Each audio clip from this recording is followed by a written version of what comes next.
Hey everyone, Mr. Spader here. We're going to be looking at some more D&D stuff for our lesson. It's going to be a little bit of like what we covered on Monday if you came to the live class. Again, we're going to just this time look at some maps and specifically how do these maps show a sense of scale. Again, when we talk about scale in science, we talk about how big something is. And can we use other things to represent its size? So in the case of these maps, each one of these squares that you see is about 1 inch. So 1 inch by 1 inch is the size of a square. Now for Dungeons and Dragons, the scale that we like to use is we say 1 inch equals 5 feet. Okay, so let's pretend that this is a design of a house that needs to be built, not the actual haunted house that it's a picture of. It's just the best house that I had to show you. It's got a lot of different rooms and whatnot. So up here's the front. We've got the grand staircase coming up in. And we have a bunch of rooms all around this house. And it goes upstairs. And on the back side, you have the upstairs as well. But for the sake of this activity, I want to look at this room over here. So if I were a builder and I wanted to build a replica of this house full size, how would I go about doing that? Let's say this is my blueprint for what I wanted to build. So the first thing I would want to know is, room by room, how big are they? So this one is 1, 2, 3 squares by 1, 2, 3, 4, 5, 6 squares. So this room itself is 3 by 6.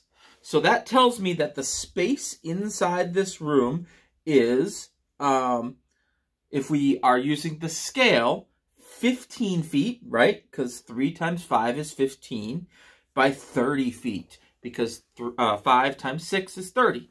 So 15 foot of wall here and 30 feet of wall here is what we're going to end up needing. Okay? Then we would need 15 feet of wall here and 30 feet of wall here. So 30 plus 30 is 60. 15 and 15 is 30. 60 plus 30 is 90. So I would know that I would need materials to make up 90 feet of wall for that particular room right there. Okay. Now, usually when we're building a house, we want to lay the foundation first. So we want a general idea of how big the house is going to be. So if I look from the furthest point up front, the furthest point side by side, I can see that it's 1, 2, 3, 4, 5, 6, 7, 8, 9, 10, 11, 12, 13, 14, 15, 16, 17, 18, 19. It's 20 inches wide on this particular map. Okay? 20 times 5 is 100. Now, there's an easier way to do that, too. If you're not big on the multiplication, you can always just count by 5s, right? 5, 10, 15, 20, 25, 30, 35, 40, 45, 50, 55, 60, 65, 70, 75, 80, 85, 90, 95, 100.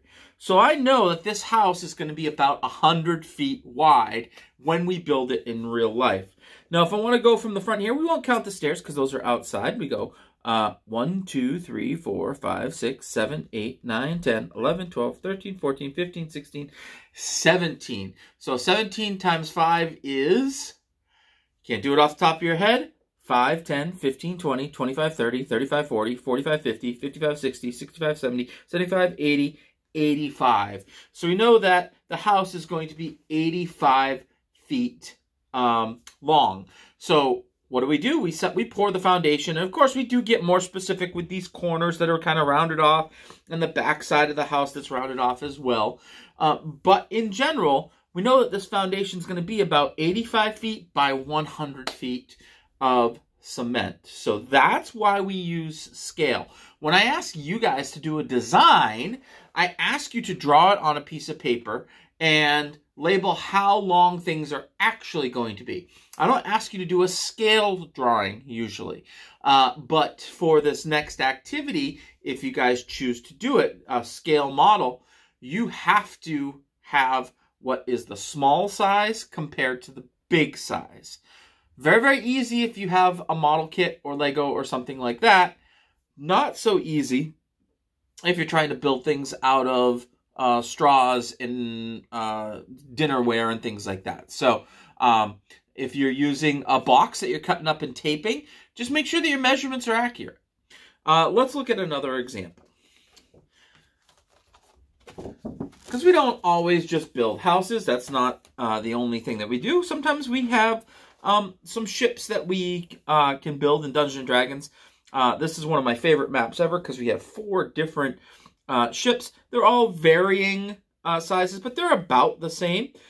If we wanted to say how long the ship was, again, we look for these squares. And sometimes they're hard to make out, but these ones you can tell.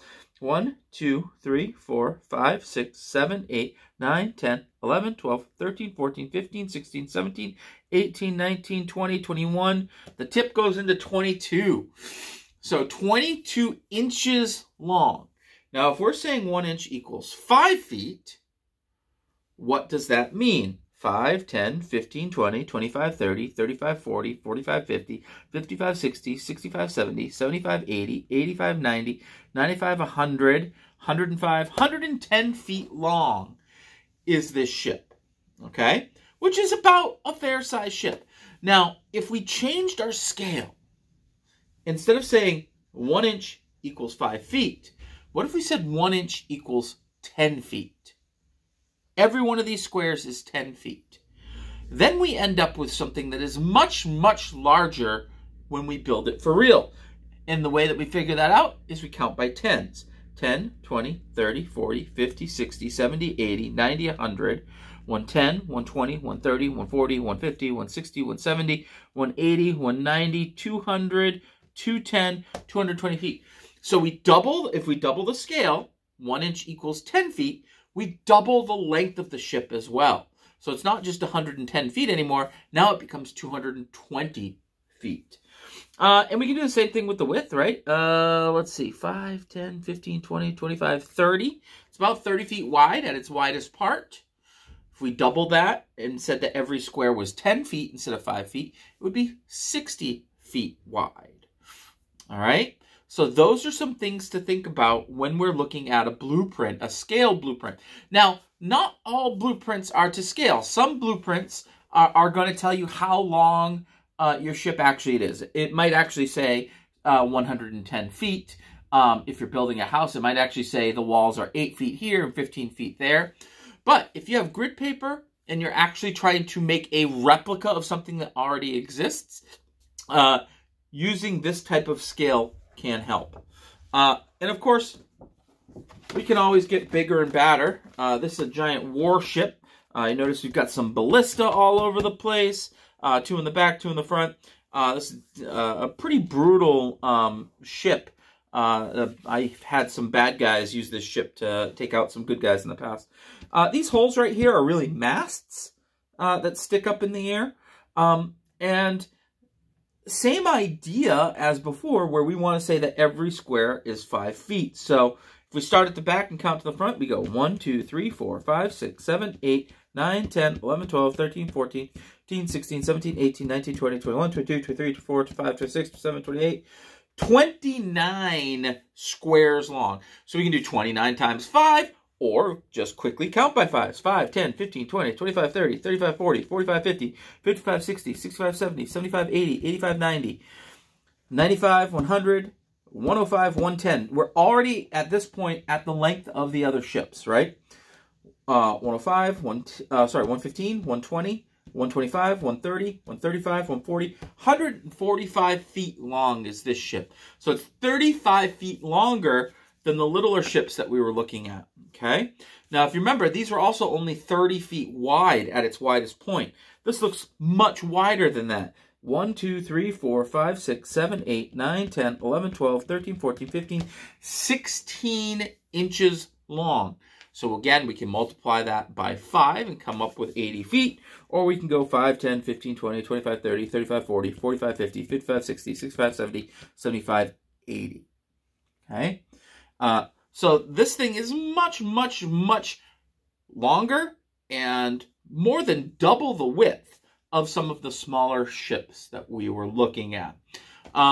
So when we are talking about scale, especially like in Dungeons & Dragons, this is a lot of fun to do because you actually get to make the maps for the different scenarios that you run. So for myself, having run lots of Dungeons and Dragons in the past, this is fairly easy for me. So I like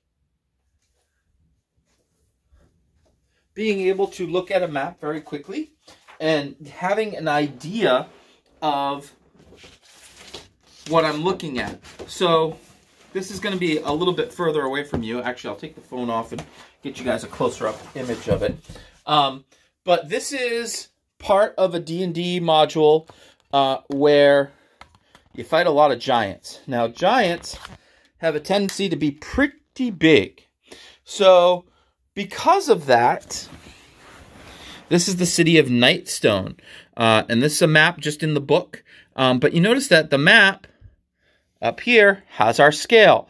So in this case, the city that we're looking at, 1 square equals 10 feet. Now that's really important because as I'm looking at a city, if it didn't equal 10 feet, a giant would take up that entire house, okay? Or just about this entire farm right here. Never mind the castle up here. A giant usually takes up 3 squares by 3 squares. He's 15 feet by 15 feet. But in this case, because each square represents 10 feet, you can see that it's 50 feet across and 50 feet wide instead of just 25 feet wide and 25 feet long. A giant would have to squeeze in that, whereas if we have the scale 1 square or 1 inch equals 10 feet, giants can fit much more easily into something like that. So this particular module that I've run in the past with some friends and whatnot usually uses that scale. Here's an awesome one where you fight fire giants. And in fact, looking down here, now it says that 1 square equals 20 feet. So a giant could fit in one of these squares. Okay? This fire pit here is 40 feet wide and 40 feet tall. So that's a very large fire. Okay, again, this is where the fire giants live.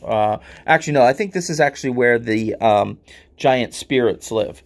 But even still, 1 square equals 20 feet. That tells you that there's a lot of space here. Okay? Like, these are statues of some giant gods. And again, they're 40 feet wide. So that's huge. It's a massive. And this Anim, look at that. He's taking up a 4 by 4 square at 20 feet each. That is an 80-foot wide statue. So just being able to convey to people the scale of what you're dealing with is really, really important. And that's why we put those little numbers on the scales that we're looking at. Okay? We want to say 1 square, which is typically 1 inch because most people use these 1-inch maps, equals something. Now, what that something is up to the designer to figure out. But usually it's, 1 square equals 5 feet, 1 square equals 10 feet. In some cases, at very rare occasions, you get up to that 1 square equals 20 feet when you're trying to say, something very huge. So here's another one. This is where the frost giants live, Svardborg. And you can see that it's like built on these icy hills and inside a glacier. And, this house over here, number 3, has snow all over it. But again, you're looking at 1 square equals 20 feet. Again, just trying to convey to people how big this area is. However, when I zoom into one of the houses, let's see. Looking at all these houses, area 3, this is the one that we were looking at right here, which shows to be, 1 square equals 20 feet. Over here, they're working on a big ship in there. And in this case, 1 square equals 10 feet. So we take this large far out picture. Think of it like when you're on Google Earth before you zoom in, right? It's much smaller. Then we zoom in and we get a better picture, and each square is a bit smaller. So 1 square equals 20 feet. So anyways, that's what I have to say about scale. I hope that your scale models come out awesome. If you build them from scratch, just make sure that your measurements are accurate. That's really, really important. And I don't care if you're using inches or centimeters or whatever, it's up to you. All right? Have a great day.